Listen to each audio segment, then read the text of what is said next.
Homer's Iliad. It's the greatest epic poem ever written. A tale of the legendary heroes and battles of the Trojan War, when the Greeks fought to win back Helen of Troy. What you have there is this wonderful cast of characters, this myth. But for one man, the Iliad's tales were more than just myth. Homer must be literally true, and it was going to be his life's mission to prove it. For Heinrich Schliemann, the poem was a treasure map which could trace a path to untold riches. Priceless jewels presented to Helen of Troy by King Priam. It was gold, and it was immensely valuable. Schliemann would pursue this obsession for over 20 years. He had this incredible self-confidence. He had one idea in mind, which was to find the treasure. And his story would become an epic in its own right. The tale of one man's hunt for the lost jewels of Helen of Troy.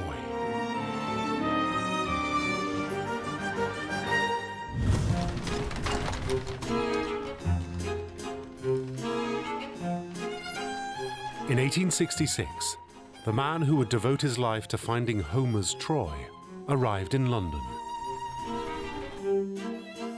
Heinrich Schliemann was a rich German businessman with an appetite for travel and an insatiable curiosity. Schliemann found London poised at the edge of an intellectual revolution. Charles Darwin had rewritten human origins, and his findings had stirred a new wave of curiosity. It was certainly true that the timing for Schliemann was perfect. There was a huge interest in prehistory spreading around the archaeological world. Until now, European civilization was thought to have begun with ancient Greece. But there was a growing sense that its origins might have been far earlier, that an ancient human past was just waiting to be found. In Schliemann's day, people had very little idea that there was much prehistory before classical Greece. To Schliemann, finding the first great European civilization seemed a worthy quest for a rich man wanting to establish his reputation. And despite his lack of expertise, he planned to invest his large fortune in the booming science of archaeology. It was probably the most exciting thing you could think of doing when he turned to archaeology. But I don't think Schliemann was going out to find prehistory. His motives weren't so intellectual. He was a successful businessman, retired early, was looking for something interesting to do. Schliemann was seduced by archaeology's potential to unite his two great passions, making money and the legendary story of Troy. Whoever could find it was sort of ensured a great and glorious future. Schliemann claimed to have been obsessed by Troy since boyhood, when he first read the Iliad. Written by the ancient Greek author Homer, the Iliad tells the tale of a great king named Priam, who ruled over the city of Troy at around 1250 BC. The story of Troy, in a way, had everything for archaeologists, because it had this very rich myth, and it had these characters. King Priam's son, Paris, caused chaos by seducing the beautiful Greek princess Helen, stealing her away from her husband Menelaus and back to his father's city. Helen was reputed to be the most beautiful woman in the world. In response, Agamemnon, king of Mycenae, the most powerful of all the Greek states, launched 1,000 ships to win Helen back and camped a huge army near the city walls. The Greeks, in a coalition under Agamemnon, get together to take back Helen by force. What makes it so fascinating is the scale of it all. After a dramatic 10-year siege, the Greeks broke through, killing Troy's remaining inhabitants and burning the city to the ground. So there you have it all. You have these heroes, you have battles, you have wealth, and you have beautiful women. For Schliemann, the most thrilling detail of all was the promise of buried riches. In the Iliad, Homer wrote of Priam's treasure, a priceless collection of gold and jewels that the king had bestowed upon Helen. Schliemann was transfixed by the idea that this gold had been hidden away in the dying city during Troy's final destruction by fire. This was the image he carried with him. He was so obsessed by the Iliad that he took the story of Priam's treasure as literal fact. Homer had said there was gold, so there was gold. Treasure does not, in fact, play that big a part in the Iliad. It played an enormous part in Schliemann's mentality. Schliemann believed the Iliad was full of clues for archaeologists to discover, and that by following them, he would be led to Priam's treasure. Most 19th century historians disagreed. They thought Homer's Troy was just a myth, not a real historical event. A lot of scholars thought that there was no such place except in Homer's imagination, that it was mythological. But Schliemann's belief was unshakable, and he set himself the task of unraveling the Iliad's clues with the same dedication that had made his fortune in business. Well, he had phenomenal energy. He was a man of huge resolution and focus. And once he decided to learn something, he set about it as with a military campaign. But he could get by in 22 languages. Schliemann taught himself ancient Greek in just a few months. He spoke nothing else and filled notebooks with translations until he could read Homer fluently in the original. The businessman was busy transforming himself into a self-styled archaeologist. He set about acquiring a knowledge of ancient literature and ancient history. And he was a very capable man, a very intelligent man.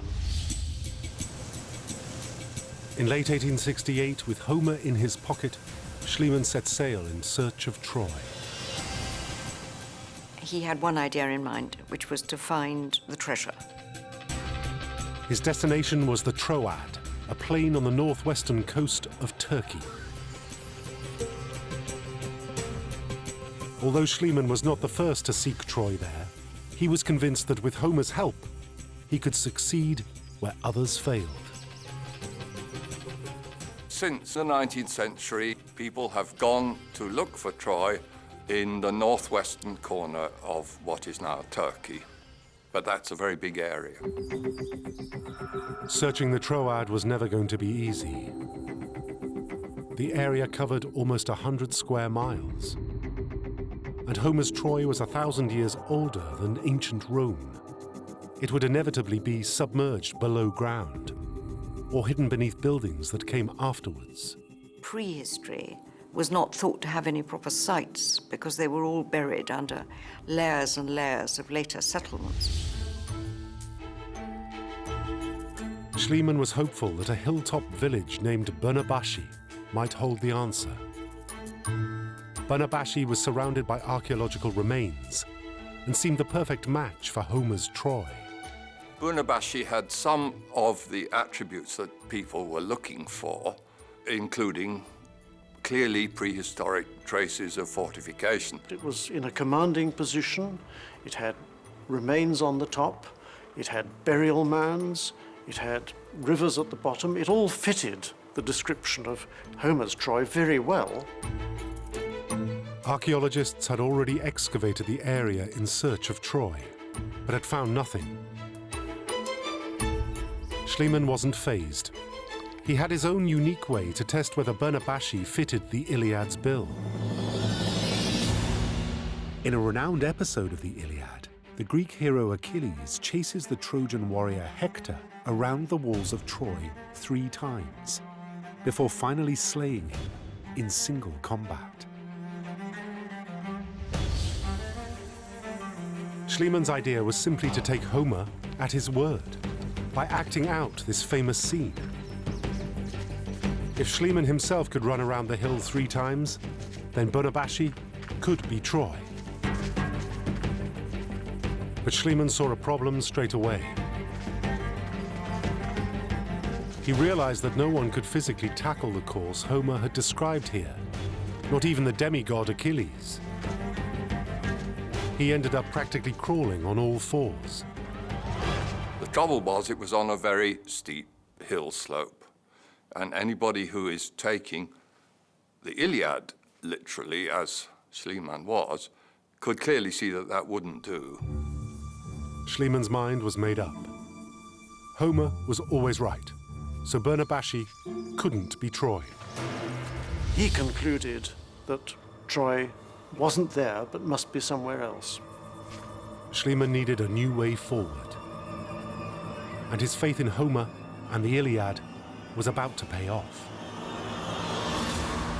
It is an incredibly valuable attribute to have, to be simply lucky, and I think that Schliemann was. Schliemann's next stop was a hill called Hisarlik, 8 kilometers northwest of Burnabashi. Standing in the shadow of Mount Ida, Hisarlik was no stranger to suspicion. It was first alleged to be Troy's location as far back as the 15th century.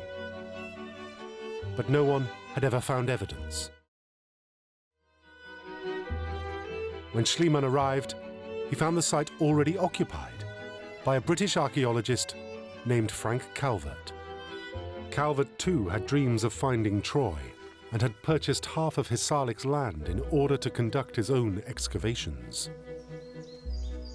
The problem for Frank Calvert was he just didn't have the money to do anything on a large scale. So when Schliemann came along, I think he saw an opportunity. Here was a man with a lot of money, and he could get him interested in the site. Excited by the prospect of a more extensive dig, Calvert let Schliemann into the secret of Hisarlik. What looked like a hill was in fact a man-made mound of earth. What his excavations showed him was that there were not only Greek and Roman ruins on the top, which was quite obvious from the surface, but that underneath these ruins there were deeper layers of earlier periods. No one, not even Calvert, knew for certain just how old the hill was. But he thought the site might date all the way back to 1250 BC, the time of the Iliad and Helen of Troy. He believed there was a real possibility that underneath these ruins was the Troy talked about by Homer. Schliemann put the mound to his Achilles test. Unlike Burnabashi, it passed with flying colors. Hisarlik fitted Schliemann's mental image of Troy in every way. There was a ruined temple, rivers on the plain below, and a mountain range in the distance. The whole landscape was straight from the pages of the Iliad.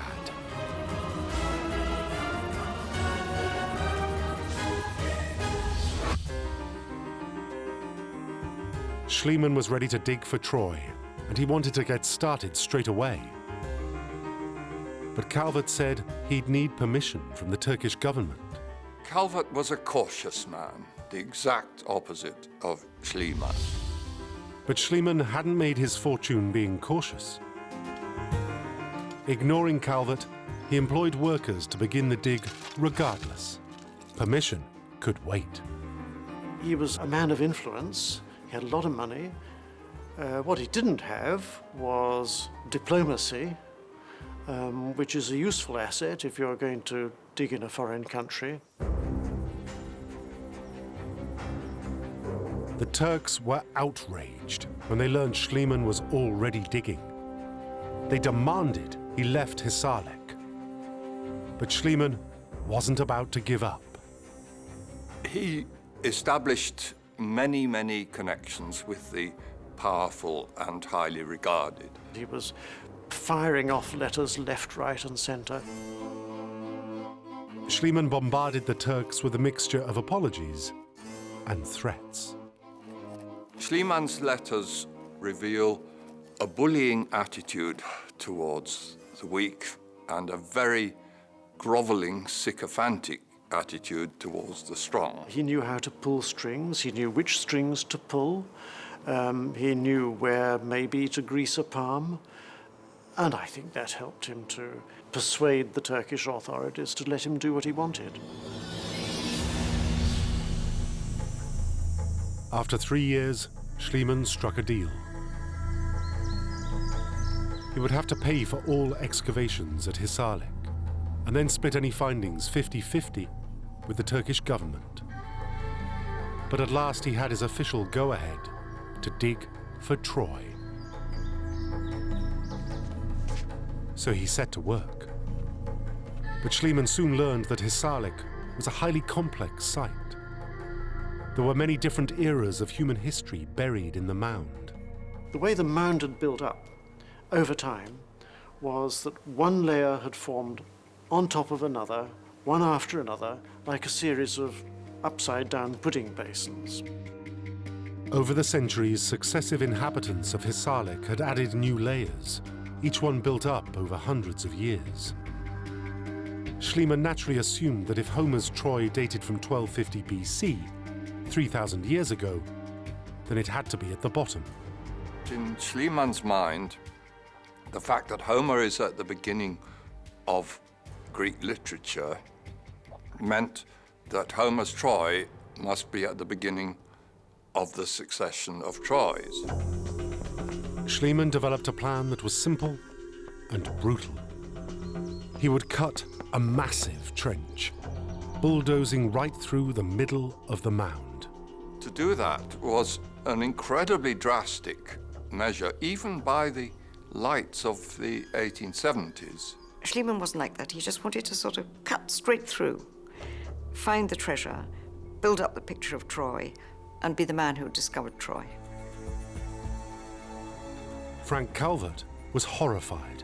As a professional archaeologist, he urged Schliemann to take a less reckless approach, peeling away thin layers of soil and sifting evidence carefully.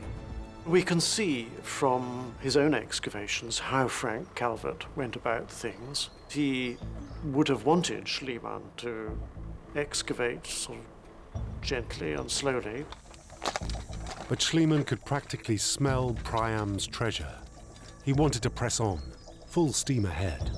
Schliemann vitally ignored the advice that Calvert gave him, that this was going to be a complicated site and should be treated with caution. The reaction to this is the beginning of the falling out between Calvert and Schliemann. Schliemann brought in huge resources of equipment and men. His fortune meant that he could buy all the machinery of open-cast mining. His object was to pull down great chunks of earth to get down to the bottom as quickly as possible. There were winches, levers, even battering rams, and perhaps most shockingly of all, dynamite. Well, his methods do read slightly alarmingly. He was a thoughtless and clumsy archaeologist. He did not respect sites. He did not pinpoint things properly. It did mean that a lot of detail was lost to him if he was moving such large amounts of spoil. Schliemann was often joined on site by his wife Sophia, a young Greek woman, 30 years his junior. Sophia reminded Schliemann of Helen of Troy, and he was desperate to involve her in the quest for Priam's treasure.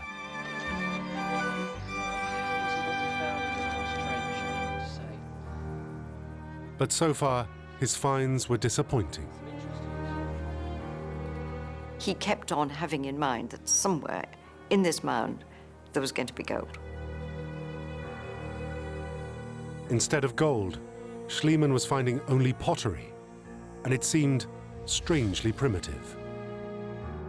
It was nothing like the splendor of Homer's Troy, that he'd imagined. He wasn't terribly interested in finding shards and little bits of pottery, particularly as they didn't sort of seem to belong to what his idea of Troy was. His dream of Troy seemed to be fading. This was a treasure hunt with no treasure. The 1871 dig drew a blank. But Schliemann wasn't yet ready to give up. It was just a question of going deep enough and digging enough, and the gold would be there. In 1872, Schliemann returned for a second season.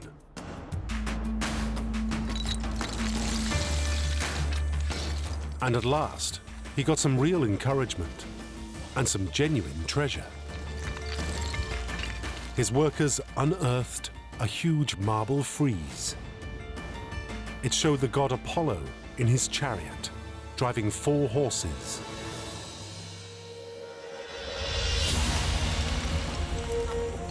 Schliemann realized it came from a Greek temple that occupied the mound in around 300 BC.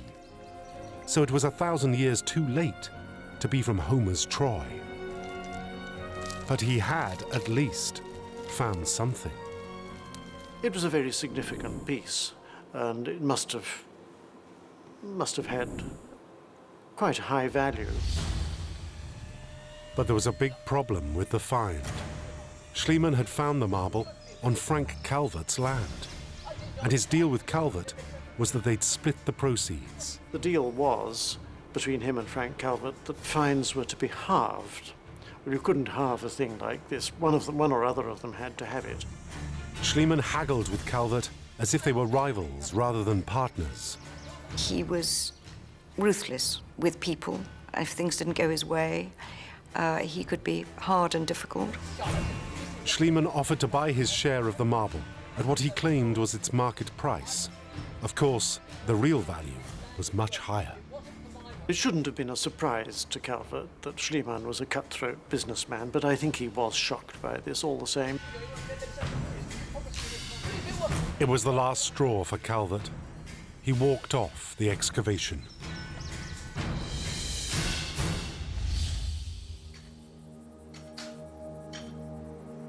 For many, losing their archaeological mentor would have been a major setback. But it didn't deter Schliemann.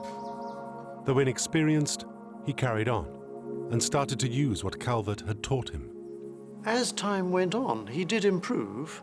He did have this training in bookkeeping, and this must have ingrained in him a habit of accurate recording. Schliemann began to note the precise position of each find and variations in the soil from layer to layer. He brought photographers in to record every detail. Schliemann introduced photography, eventually beautiful photography. I think they surpass anything done on the site since. Schliemann was gradually building up a detailed picture of the mound. And by the third dig season in 1873, Schliemann's efforts paid off. Deep in the mound, he uncovered signs of what looked like a prehistoric city. There was a paved ramp, a magnificent tower, and an imposing gate. For Schliemann, it was everything that Homer had described as Troy. He was convinced he'd found the gateway to the palace of the great King Priam. And there was a gate, and there was behind it a building which he thought might be Priam's palace. So he was definitely of the view that this fitted with Homer. By the close of that season, Schliemann had uncovered another vital clue. He had found what he thought was very important, which was that the period he was investigating had been heavily burnt. This charring and ash was on the layer Schliemann called Troy II, just above the bottom of the mound. Here, it seemed, was the proof he had been searching for. For Schliemann, these were clear signs of Troy's infamous destruction by fire, once the Greeks had laid siege to the city. Schliemann was convinced this layer was Homer's Troy, and trumpeted his discovery to the world. But when the news reached his hometown of Berlin, Schliemann was stunned to find himself the object of ridicule. The attacks on Schliemann were astonishingly strong and hard. His whole manner of publicizing them just invited academic scorn. He was caricatured in the press as a gold digger with a trophy wife. His methods were mercilessly lampooned. The Berlin intelligentsia thought he was vulgar and provincial. This mania for gold meant that he was a treasure seeker. He was not a serious inquirer after the truth. And Schliemann found this very hard. Worst of all, his key findings about Priam's palace and Homer's Troy were dismissed. His methods lacked precision, and his one find lacked a date. Schliemann accused his enemies of libel and lies. But privately, even he was racked with doubts. In Schliemann's mind, there were two particularly serious problems with the site of Troy II. He did by 1873 realize that the site was really too small by comparison with what you'd expect from Homer. According to Homer, Troy was a well-peopled city of approximately 100,000 inhabitants at the time of the Trojan War. But the site Schliemann had found was only the length of a football pitch along the side. If Troy II was really Homer's magnificent city, it should be bigger. This is too small, obviously, for the great city that Homer talks about. And then there was the second problem. Homer spoke of Troy as a city rich in gold, but all Schliemann had found was primitive pottery. With just 2 weeks remaining in the dig season, Schliemann knew he had to do something to salvage his reputation. He had to find hard evidence of Homer's Troy. Everybody was very skeptical about what he was doing. And he found any form of criticism extremely hard to bear. And then, just before the season ended, something happened. Schliemann claimed that as the excavations continued, he suddenly spotted something in a wall of Troy II. He used a pretext to send the workers for an early break, leaving Schliemann and Sophia alone on site. She was, he said, the only witness to the discovery of a lifetime.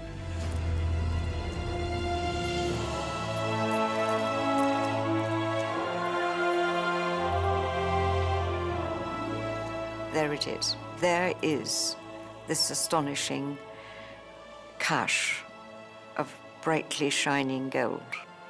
And it's everything he always dreamt it might be.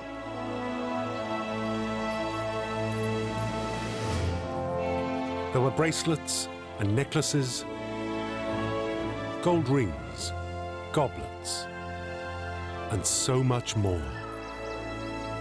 It was gold and silver vessels and a lot of bronze objects, all apparently packed up into one tight little collection.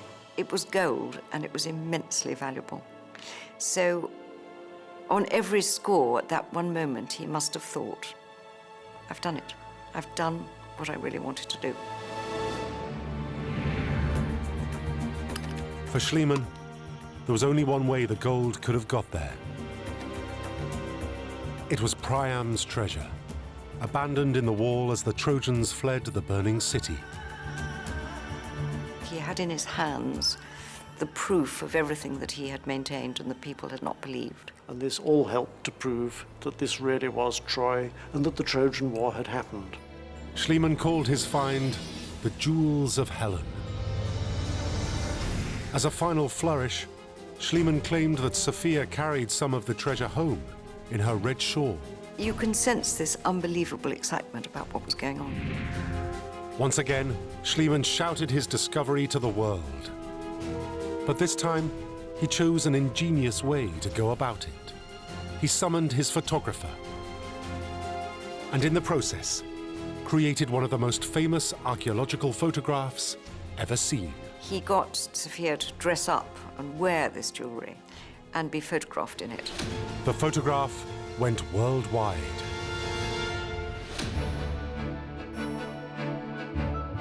It was a brilliant piece of public relations. Schliemann was now famous. That, in a sense, was almost his finest hour, to say to all his opponents, look, I got the jewelry, and what's more, here it is on my wife. But back in Berlin, Schliemann's critics were enraged. For them, the photograph was proof once more that Schliemann was a treasure seeker, not a serious archaeologist. The photograph must have been almost most calculated to drive his opponents completely mad. The establishment ramped up their attack. And Schliemann's version of events gave his enemies the perfect ammunition. He was caught out by two unfortunate facts. He said that his wife, Sophie, was there at the time and helped him dig it out. It's totally untrue. She had left earlier in the season to go home to Athens. Despite Schliemann's account, it seemed that he had invented a witness to a discovery that had never happened. Schliemann's response was that he simply wanted to involve Sophia in his life's work. Sophie didn't like archaeology at all, and she hated being on site, and Schliemann wanted her to be involved. He would do such a crass thing. Secondly, Schliemann was shifty about where exactly he had found the treasure in Troy too. Sometimes he says he found it outside the citadel wall of Troy too.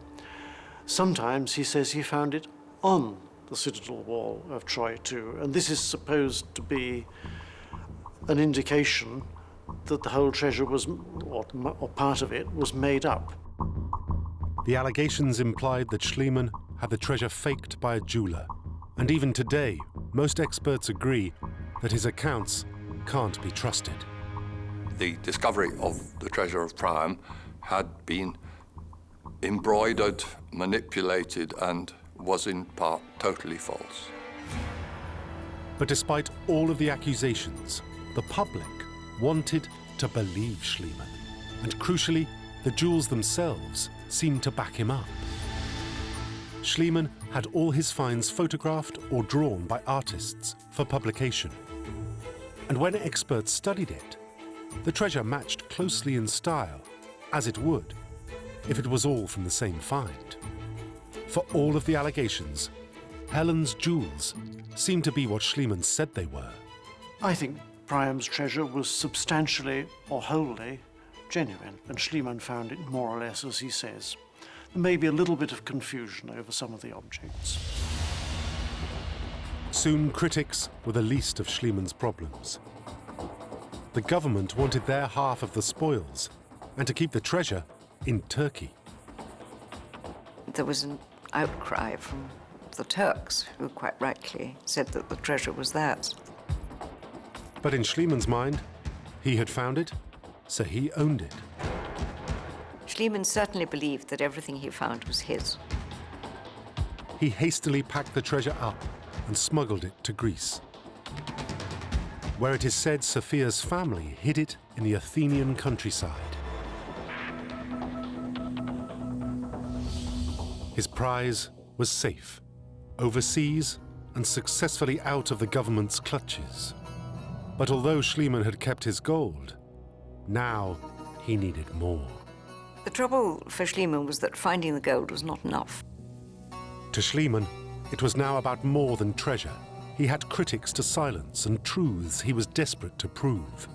He really wanted to be a scholar, and he wanted to be accepted. He was almost pathetically grateful to be accepted by scholars as a scholar. Schliemann needed to prove he really had found Priam's treasure, by confirming it was made in 1250 BC, the time of the Iliad. There clearly remained this question about whether he had really found Troy or not. But in the early days of archaeology, dating finds wasn't simple. The only reliable method was to compare the pottery Schliemann had found near Helen's jewels to a sample from the correct era.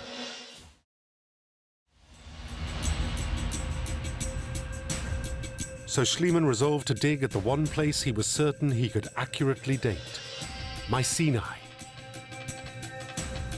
Mycenae was the palace of King Priam's great nemesis, the Greek king Agamemnon.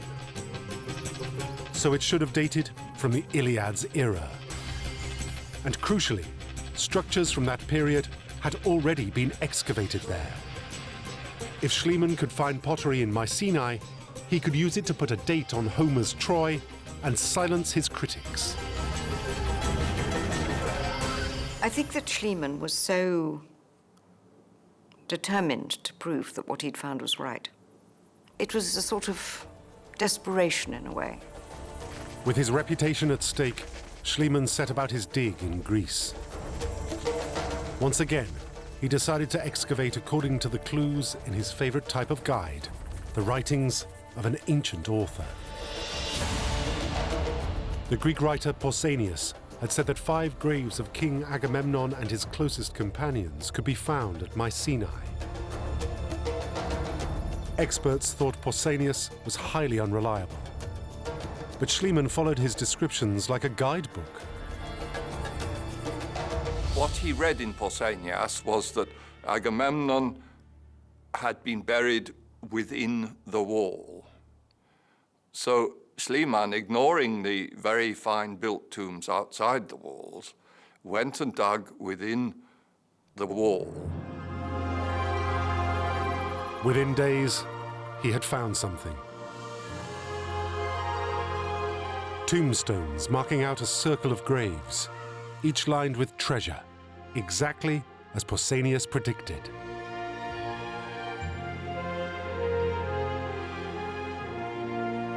Schliemann was led by this reading of a very questionable source to dig in a place that proved quite literally a gold mine.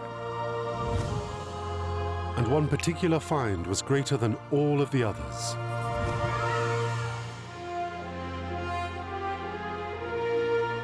It was a funeral mask, found on the face of a 35-year-old warrior. A famous story says Schliemann cabled the king of Greece with the words, "I have gazed upon the face of Agamemnon." Schliemann's literal-minded approach shouldn't have worked, but it had. The same thing happened as had happened at Troy, that through a series of blunders, he stumbled upon a discovery of tremendous fame and appeal.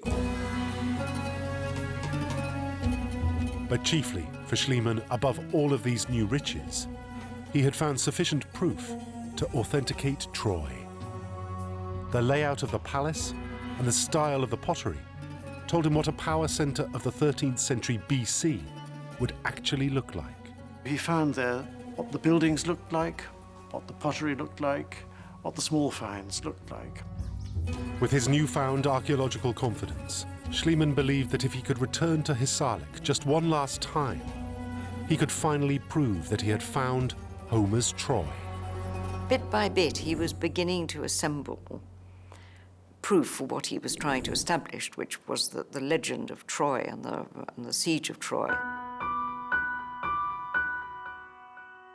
By 1890, Schliemann had repaired his relations with the Turkish government, and he was granted permission to tackle Troy one last time. His plan to use Mycenae's pottery and buildings to confirm once and for all that the mound at Hisarlik dated to 1250 BC, and that he really had found the treasure of King Priam. By now, Schliemann had recruited brilliant technical help in the form of the ingenious architect Wilhelm Doepfeld. He had a very good understanding of architecture and how to record it, and he had a very good understanding of how to put on paper the complexities of the site.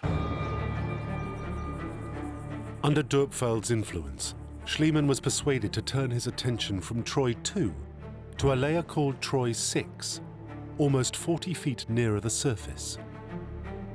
At just 6.5 feet below ground, Schliemann had previously ignored this level, passing straight through it in his search for Troy II. Dörpfeld suggested that they try digging for Troy VI further afield, away from Schliemann's previous excavations at the center of the mound. Sure enough, their broader excavation soon produced results. Troy VI was a much bigger city, with buildings and pottery matching those that Schliemann had found at Mycenae. Finally, Schliemann believed he'd found the object of his obsession, Homer's Troy. But with triumph came devastating realizations. If Troy VI was Homer's Troy, then Troy II, where Schliemann had found Priam's treasure, couldn't be. I think it must be shattering for anybody to have their own discoveries and their own theses so conclusively disproved without really any scope for argument. And worse still, in his rush to reach the bottom of the mound, Schliemann had blasted right through the very city he had spent 20 years searching for.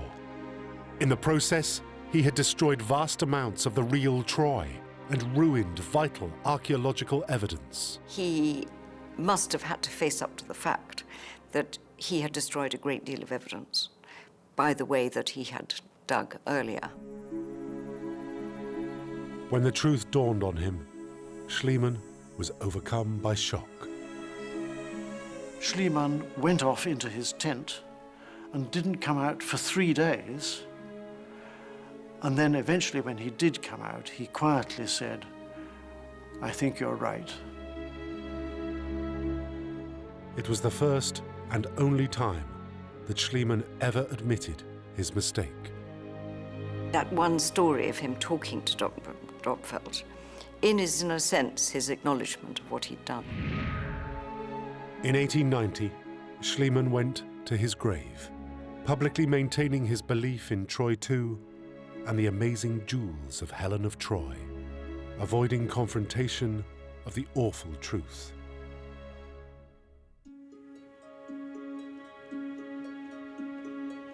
But the mystery of Priam's treasure was far from over. Schliemann bequeathed Helen's jewels to the Museum of Berlin, and there they lay safe until the 20th century, when they disappeared, becoming the lost jewels all over again. It was rather parallel to the whole story of the Troy treasure, which had always been a mystery. In April 1945, Berlin, like Troy, faced total destruction at the hands of enemy invaders. The Nazi Third Reich entered its final death throes in the Battle of Berlin as the Soviet Union's Red Army surrounded the city. But when Hitler was dead and the war was over, the treasure had vanished. Nobody knew where it was. It seemed to have disappeared. The Russians denied taking it, leaving Helen of Troy's treasure missing once more. Then suddenly, after almost 50 years, Heinrich Schliemann and his finds hit the headlines yet again. One of the world's most famous archaeological finds, the Trojan gold, goes on show in Moscow tomorrow. In 1994, after the fall of the Soviet Union, the Russians finally admitted to possession of the treasure. They felt they were entitled to it as war reparations for all the huge damage done by the Germans in Russia.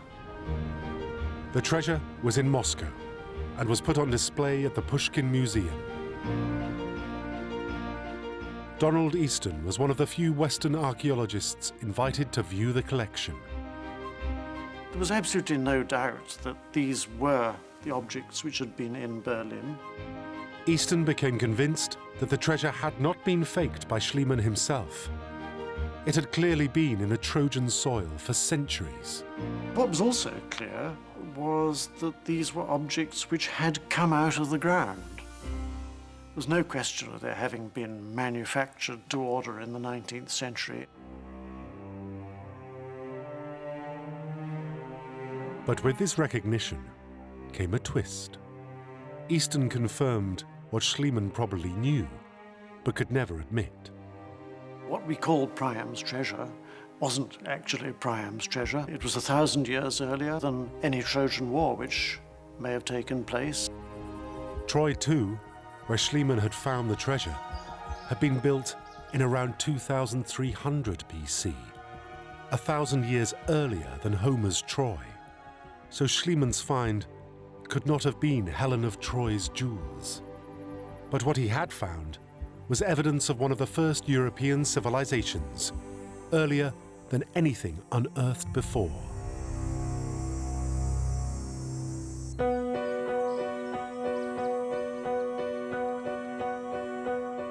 Today, Schliemann lies in a spectacular mausoleum in Athens.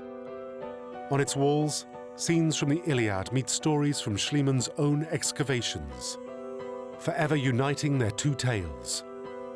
For many, Schliemann doesn't deserve it. Some people were very dismissive. They thought he was a charlatan.